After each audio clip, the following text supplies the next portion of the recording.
What if I told you that the way you wake up in the morning could decide whether you live rich or live poor? Not rich in just money, rich in opportunities, rich in confidence, rich in health, rich in life itself.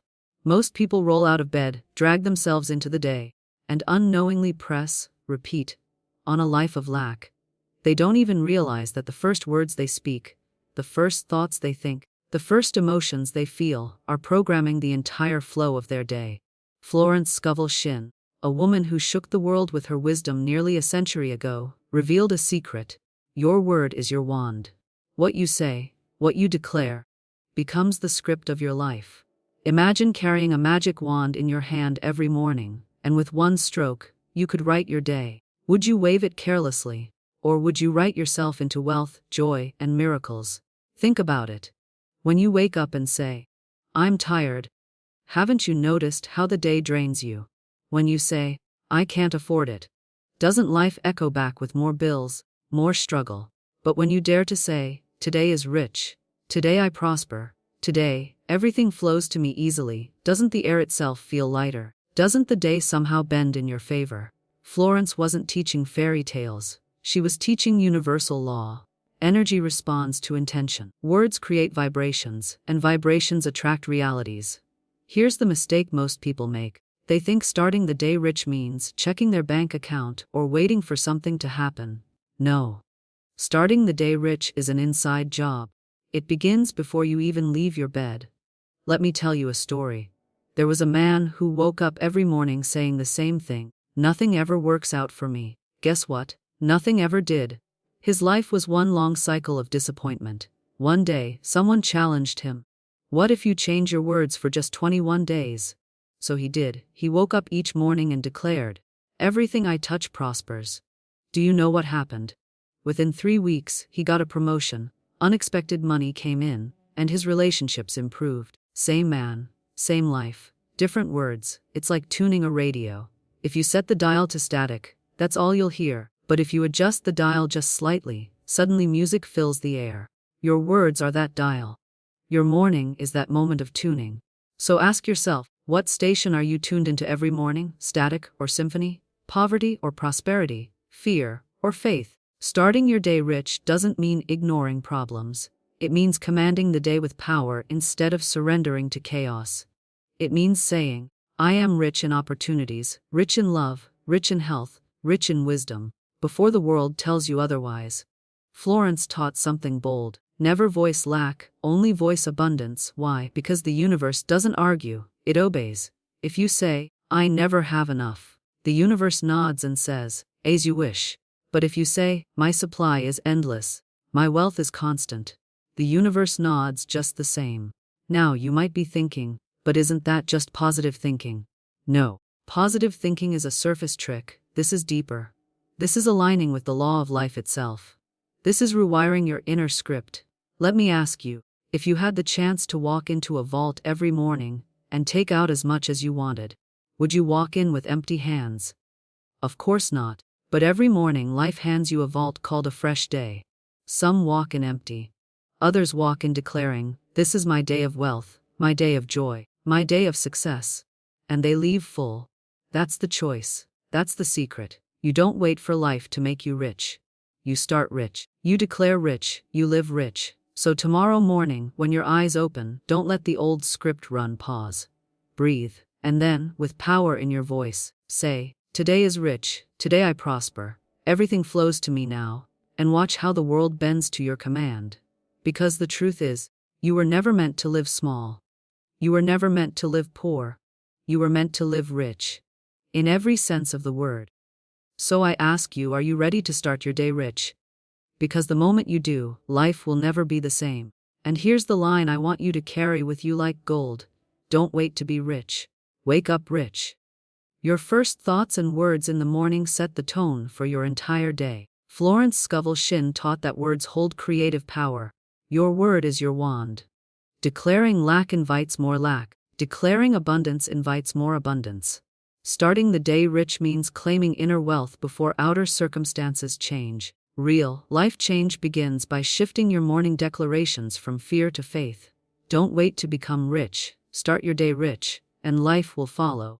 Imagine for a moment that the very first thought you have, when you open your eyes in the morning, is like the seed you drop into the soil of your day. That tiny seed, unnoticed and often forgotten, grows silently and shapes everything that follows. Most people don't realize this. They think mornings are ordinary, just another beginning. But the truth is, mornings are the moment when life listens the most closely, when your mind is still soft like clay and every word, every thought, leaves a lasting imprint. The first few minutes after waking are like wet cement. Whatever you press into them will harden and set the tone for the hours ahead. Have you ever woken up late, rushed out of bed, muttered to yourself, "This is going to be a terrible day," and then somehow, without fail, the entire day unfolded with traffic, spilled coffee, short tempers, and frustrations that seemed to chase you everywhere? That wasn't coincidence. That was your seed sprouting. The declaration you made, whether consciously or not, became the filter through which the world appeared. Florence Scovel Shinn once said, "Your word is your wand, and if your very first word is heavy, bitter, or careless, you've already waved that wand in a direction you may not want to travel." Picture two people waking up side by side in the same house. One rolls over, sighs, and whispers, "I'm so tired." Nothing ever changes. The other opens their eyes, stretches, and says, "Today I rise with strength. Today good things flow to me." Both step into the same world, but their experiences unfold like two completely different stories. The first walks into traffic, arguments, and blocks at every turn, because that's the story their words created. The second encounters solutions, opportunities, and unexpected kindness, because they tuned their mind to receive abundance. It's like setting a GPS at the start of a journey. If you type in despair, your day will drive you straight into more despair. If you type in joy, your path bends toward joy. The difference is not luck, but the silent power of the first declaration. Think of a mother whispering to her child as they wake. It's a new day, full of surprises. That child rises with eyes sparkling, ready to find treasures in the ordinary. Compare that to another child who wakes up to, "Hurry up. We're late again. It's going to be one of those days." That child carries stress before breakfast. Their day has been shaped before it even began. And aren't we all still those children at heart? Don't we still crave to be told that today can be beautiful, that we are safe, that we are rich in possibility? Yet instead, we often play the role of that impatient voice in our own heads, scolding ourselves, telling ourselves that today will be as dull or as difficult as yesterday. Florence understood that mornings are spiritual portals, a time when the conscious mind has not yet put on its armor of logic and skepticism. The subconscious listens more openly, more innocently, in those early moments, like a child waiting for a bedtime story. And what story do most people tell it? "I'm late. I'm broke. I'm exhausted." They don't realize they are writing the plotline of their day in those very words. The universe doesn't argue, it obeys. You say, "I'm broke," and it says, "As you wish." You say, "I am rich in health, love, and opportunity," and it bends itself toward that command. I once knew a woman who, after reading Florence's teachings, decided to test this for herself. For years she had woken up with dread, muttering, "Here we go again." And her life reflected it. Unfulfilling job, strained relationships, endless financial stress. One morning she decided to rewrite her script. As soon as her alarm rang, she placed her hand on her heart and whispered, "This is my day of joy. I meet miracles today." At first it felt silly, almost fake. But within weeks, she noticed her coworkers treating her differently, smiling more, including her in conversations. She received a surprise call about an opportunity she hadn't even pursued. Small synchronicities began to appear, like finding exactly what she needed at the right moment. She realized it wasn't magic in the way fairy tales describe. It was the quiet alignment of her inner declaration with the flow of life around her. Isn't it astonishing how such a small change can ripple outward like waves on water? One sentence spoken at dawn can tilt the entire axis of your day. If you've ever tossed a pebble into a lake, you know how far those ripples travel, reaching the shore long after the pebble has sunk. Your morning words are those pebbles. They seem small, almost meaningless, but their ripples touch everything. Your conversations, your mood, your decisions, even the strangers you meet. Florence would remind us that the first words you speak in the morning are not casual. They are commands. They are orders to life itself. They are keys turning the lock on the door of your day. Will you open a door of limitation or a door of abundance? Will you begin with complaint or begin with gratitude? Every choice matters. Imagine a wealthy king standing in front of his treasury at dawn. He can command anything to be brought forth. But instead of gold or fruit or music, he orders chains and darkness. That sounds absurd, doesn't it? Yet that's what many people do with their own treasure house every morning. They command more lack, more fear, more struggle. They do not realize the wealth of choice at their lips. There is an old saying, as the morning, so the day. And it is true. If you rise with bitterness, bitterness follows. If you rise with joy, joy follows. The morning is not just a beginning, it is a prophecy. The first words you whisper into it are like arrows shot into the hours ahead. They will land somewhere. The question is, are you aiming with intention? Or are you firing blindly into the dark? Florence once said, change your words, and you change your world. Perhaps the most powerful time to do this is not during a crisis, not during a meeting, not even during meditation. It is in the fragile, sacred minutes after your eyes first open. That is the moment when the soil is most fertile, when the word seeds are most likely to take root. And yet it is also the moment most people waste with complaints or indifference. So tomorrow, when the alarm rings and you stir awake, pause before you let habit speak. Imagine holding a wand in your hand, the same wand Florence spoke of. With it, you can command light, abundance, strength, peace. You can wave it and declare, this is my day of prosperity. I am rich in health. I am rich in love. I am rich in opportunities. Then rise, step into the story you just wrote. And as the hours unfold, notice how the world bends itself, almost imperceptibly, to align with what you dared to declare in those first golden moments. Florence Scovel Shinn said something that sounds simple, but carries the weight of an entire universe. Your word is your wand. Think about that for a moment. A wand is an instrument of power. In fairy tales, it commands magic. In your life, it commands reality. The words you speak are not casual sounds floating into the air, they are blueprints, instructions, vibrations that shape your world in ways you often don't even notice. Every time you open your mouth, you are writing a contract with life, a script that your future will act out. Imagine a painter standing before a blank canvas at dawn. He has every color, every brush, every possibility in front of him. But instead of choosing vibrant reds, hopeful blues, or glowing golds, he dips his brush into gray and paints storm clouds day after day. That is what happens when a person speaks only of lack, struggle, or defeat. Their words become the dull strokes on the canvas of their life. And yet, the same canvas, the same paint, could be transformed if they chose to say, I am surrounded by opportunities, or life flows in my favor, painting a masterpiece of light instead of shadows. Words carry frequencies. Scientists have shown that spoken sound can alter the very structure of water molecules. Japanese researcher Masaru Emoto photographed frozen water crystals exposed to words like love and gratitude, and they formed breathtaking patterns, like snowflakes designed by an artist. But when exposed to words like or fear, the crystals broke into chaotic, ugly shapes. If words can do that to water, imagine what they do to you. Your body, which is mostly water, and your life, which is shaped by the energy you radiate. Florence understood this truth long before modern experiments confirmed it. She saw that every I can't chains you, every I am broke robs you, and every I am blessed builds a bridge to the very things you long for. Think of a woman waking up on a Monday morning. She sighs, mutters, I hate Mondays. Work is always awful. She drags herself through the day, and sure enough, her boss criticizes her, her coworkers ignore her, and she misses the bus home. Her words created her weather.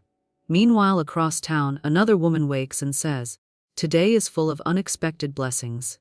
She goes to the same kind of job, faces the same kind of challenges, but somehow the bus arrives just as she steps out. Her boss compliments her work, and a stranger holds the door with a smile. Different luck. No. Different words, different energy, different script. I once met a man who lived by Florence's principle in a way that astonished me.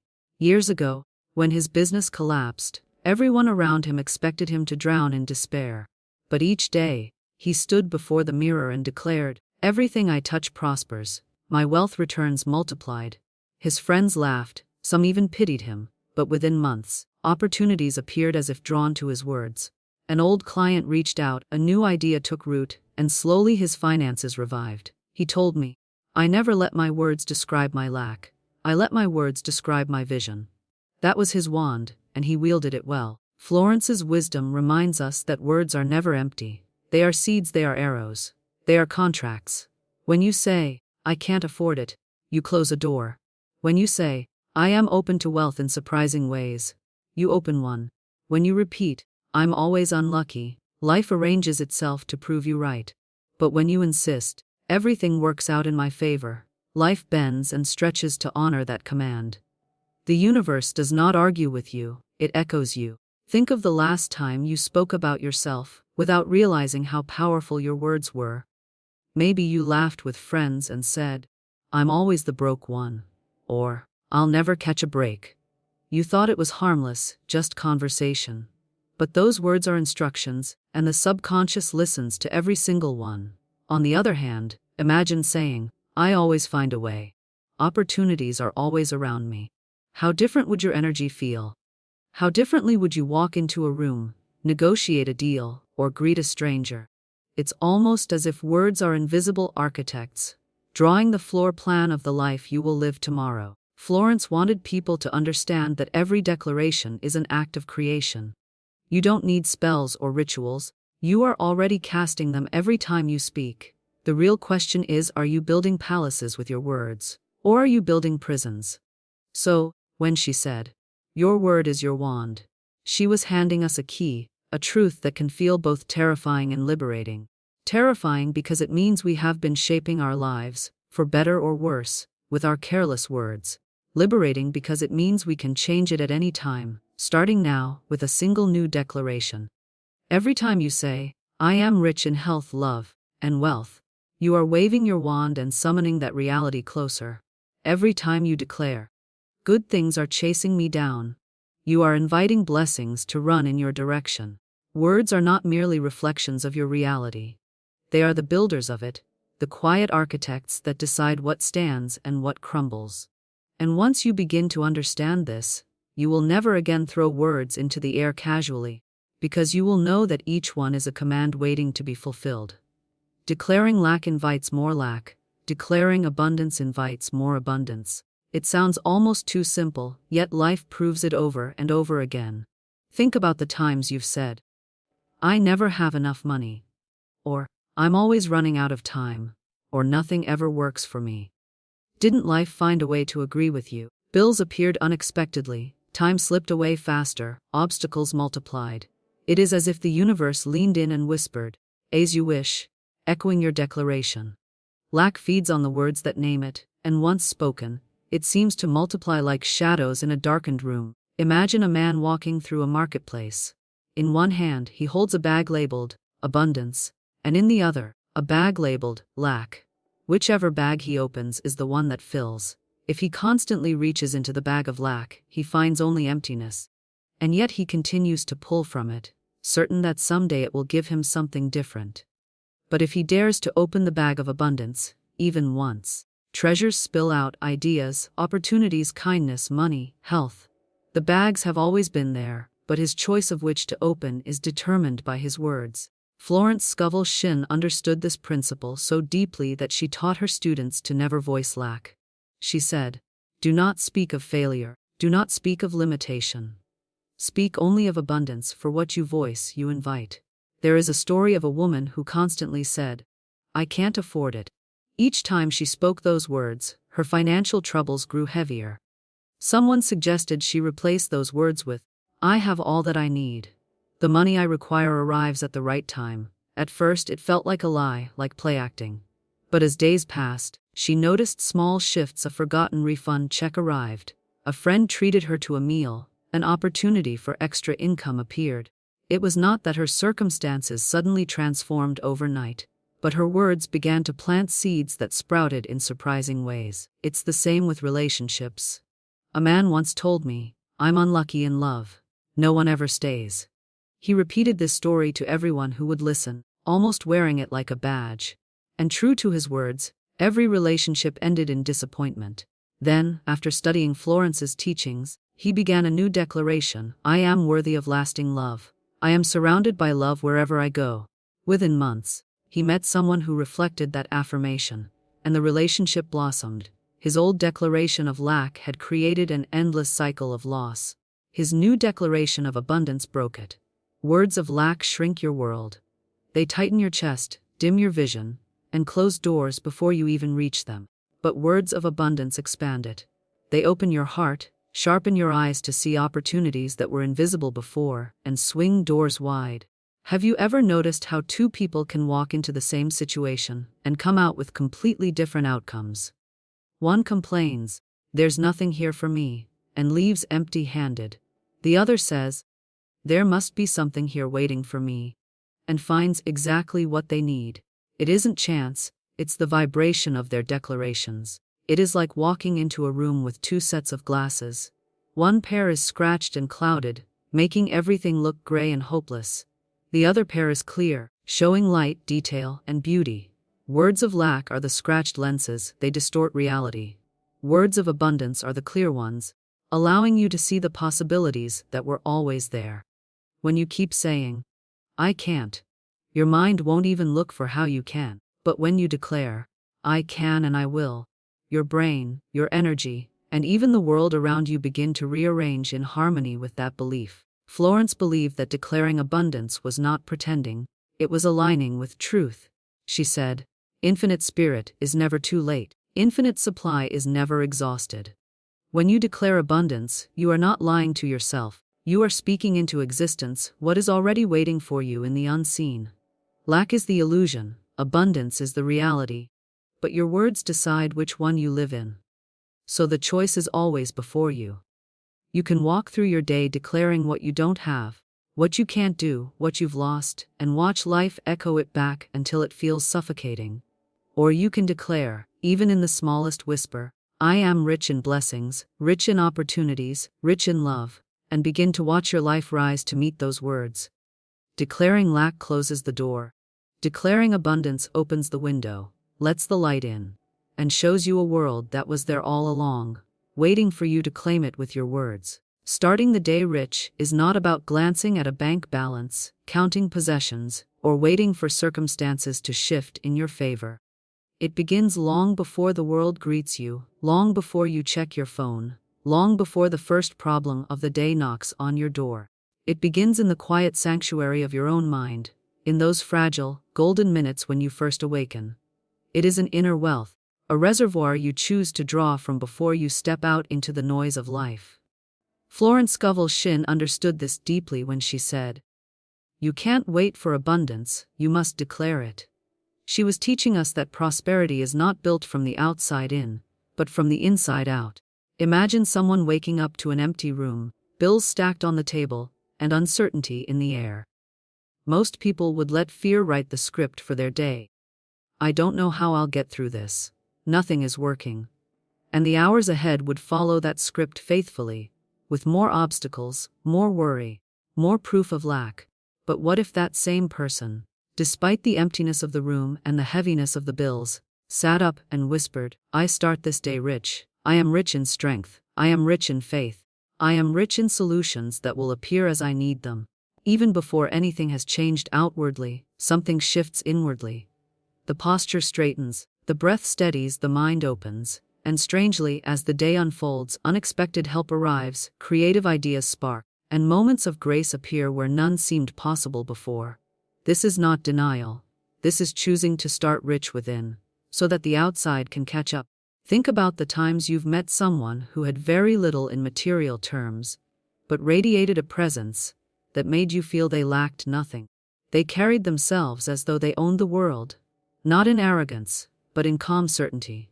That is what starting the day rich looks like. It is the inner declaration that says, "I am already complete, I am already blessed," and the universe responds by aligning circumstances to match that inner state. Conversely, we've all seen those who had every reason to be happy: wealth, success, recognition.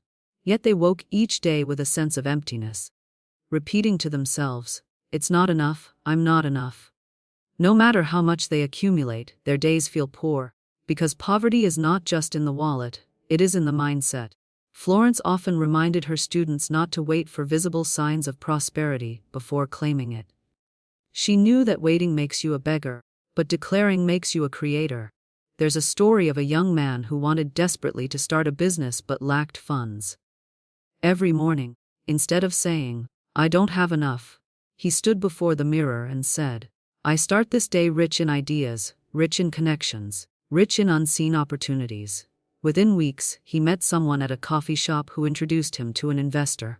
Months later, his business was alive. He told his friends, "I wasn't waiting to feel rich. I decided to start rich every morning." And everything else followed. This is the secret that separates those who move forward from those who remain stuck. If you wait for the world to hand you a reason to feel rich, you will always be waiting. But if you dare to feel rich first, even when the evidence is not yet visible, you become magnetic. Opportunities are drawn to you, because your energy already speaks the language of abundance. Starting rich is not about ignoring challenges. It is about refusing to let challenges dictate the wealth of your spirit. Consider it like walking into a theater. You can sit in the audience waiting for the play to entertain you, or you can step onto the stage and decide to be part of the performance. Starting rich is stepping onto the stage of your day with the confidence of someone who already owns the script. It is saying, "I know who I am, I know what I carry, and I know that this day bends in my favor." Florence's wisdom invites us to ask ourselves a simple, but powerful question every morning. Will I wake up poor in thought, or will I wake up rich in spirit? The answer, whispered in the first minutes of the day, does more to shape our hours than any paycheck or possession ever could. For when you start rich within, life cannot help but mirror that richness back to you in ways that surprise and delight. ChatGPT said, "Real change does not come in a sudden explosion of fortune or an unexpected miracle that falls into your lap. It begins in the quiet, ordinary space of your mornings, in the declarations you dare to make before the world gives you evidence." Shifting your morning words from fear to faith is like moving from a locked, windowless room into one filled with sunlight and open doors. It feels small at first, almost too small to matter, but it changes everything. Florence Scovel Shinn often said, "Fear is inverted faith. It is faith in evil instead of good." When you start your day with fear, even disguised as harmless complaints, you are placing your faith in struggle. When you start your day with declarations of faith, you are placing your trust in abundance, and life responds. Imagine waking up and the first words you mutter are, "I'm exhausted. I don't know how I'll make it through this day." Those words may seem casual, but they are heavy with fear.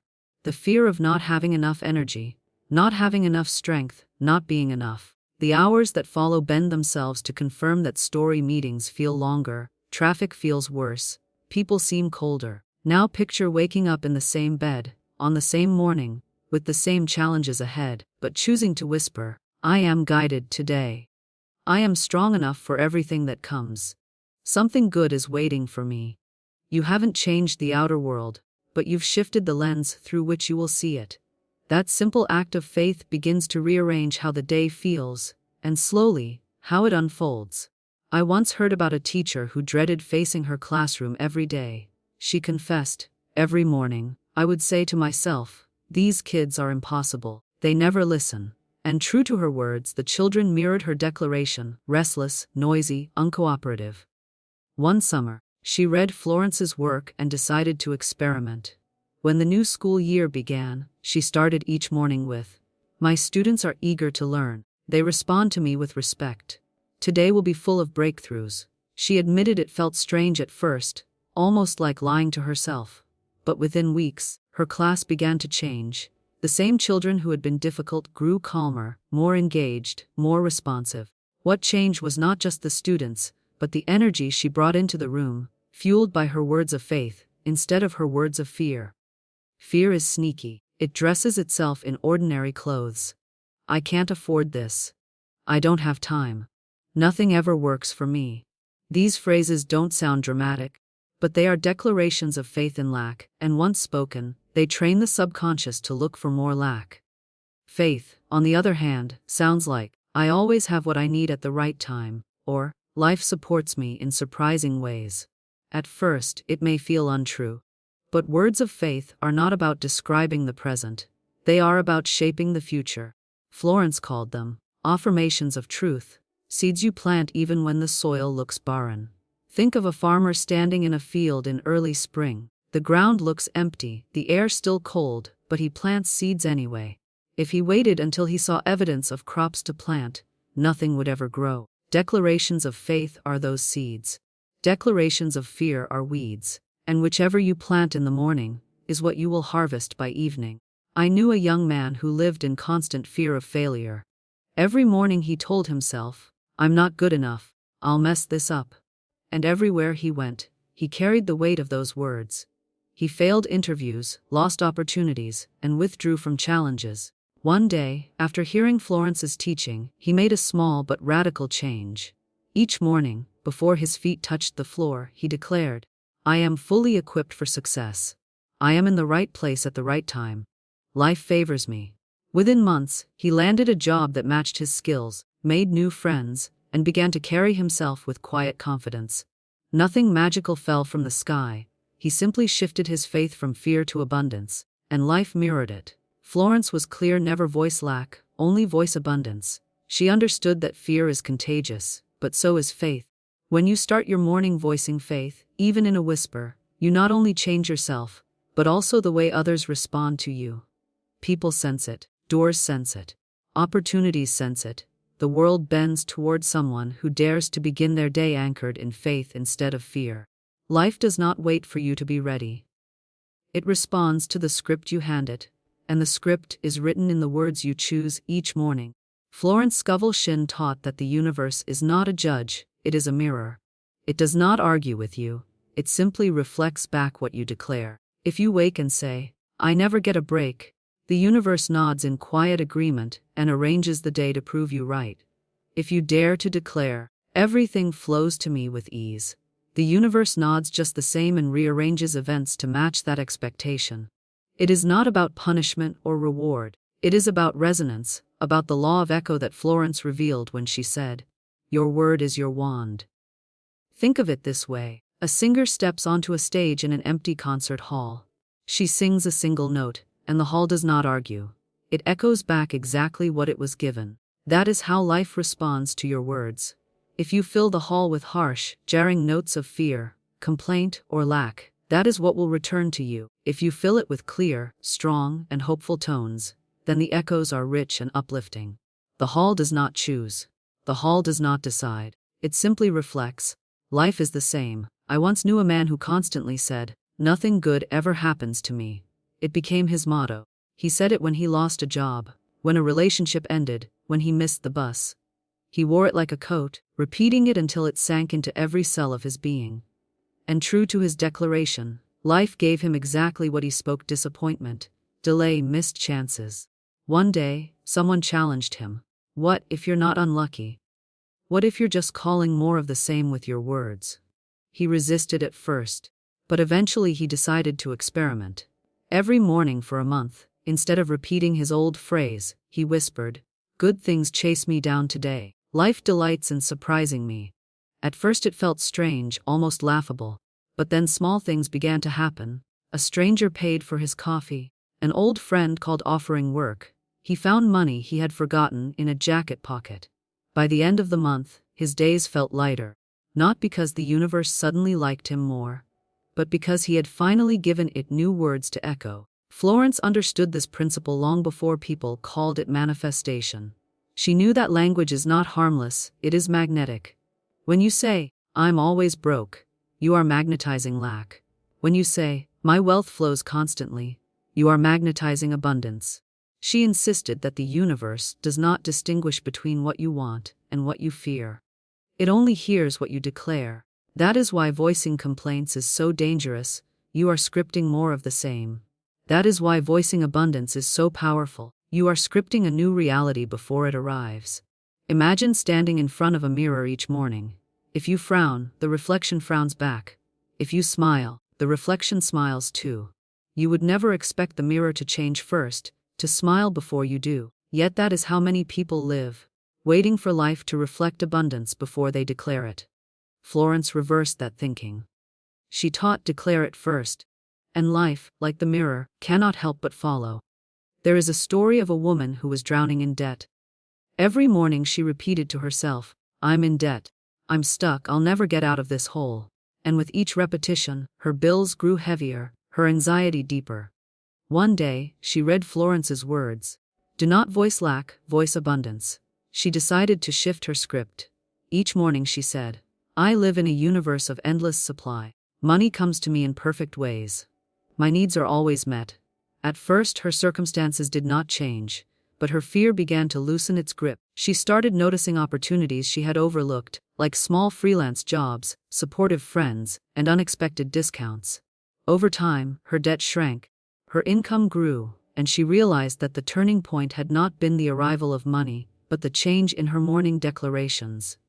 The universe is impartial. It is like fertile soil. If you plant thorns, it will grow thorns. If you plant roses, it will grow roses. The soil does not decide what you deserve.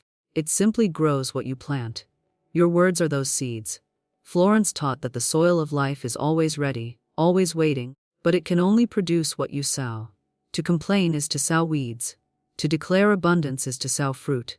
And every morning, you hold the seeds in your mouth. This is why the moment you open your eyes is sacred. It is not casual. It is the moment the soil is fresh, the mirror is clear. The hall is waiting for its first note. If you fill it with lack, you will walk through a day shaped by lack. If you fill it with abundance, you will walk through a day shaped by abundance. Life has no choice but to obey the script you hand it, because the universe does not argue, it only echoes. So I ask you tonight, what words will you choose when the sun rises tomorrow? Will you wake and repeat the same tired lines of lack, or will you dare to speak the language of abundance? Remember this: the universe does not argue, it only echoes. If you declare fear, it echoes fear. If you declare hope, it echoes hope. If you declare wealth, it echoes wealth. Do not wait for life to change before you change your words. Change your words, and life will follow. Do not wait for the mirror to smile, smile first, and the reflection has no choice. Do not wait for the soil to grow what you need. Plant the seeds and the harvest must come. The time is now. The moment is here. Your voice carries the power to rewrite your destiny. One sentence can open a door. One declaration can shift your future. One word can change everything. So speak boldly. Speak richly. Speak with the authority of someone who knows that life listens to every syllable. Because starting tomorrow morning, when you open your eyes, when you take that first breath, when you choose those first words, you are not just speaking, you are creating. And if you forget everything else I've said today, remember this: your word is your wand. Use it wisely, use it powerfully, and you will start your day rich, every single day.